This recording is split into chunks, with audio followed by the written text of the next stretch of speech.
হুগলি জেলার গ্রামীণ পুলিশের গুড়াপ থানা ও দাঁতপুর থানার যৌথ অভিযান চালানোর পর গতকাল রাতে 27টি বালি বোঝাই ডাম্পার সহ চালকদের আটক করা হয়।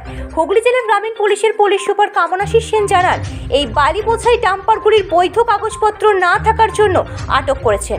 এছাড়াও আমাদের কাছে খবর আসে, অবৈধভাবে বীরভূমের ও বর্ধমানের নদী থেকে বালি তুলে কলকাতা সহ বিভিন্ন জেলায় পাচার করা হচ্ছে। সেই মতো গতকাল রাতে দাঁতপুর ও গুড়াপ থানার পক্ষ থেকে অভিযান চালানো হয় দুর্গাপুর হাইওয়েজের উপর। তাতে মোট 27টি বালির ডাম্পার সহ চালকদের আটক করা হয় আর ধৃতদের চুঁচুড়া আদালতে পাঠানো হবে।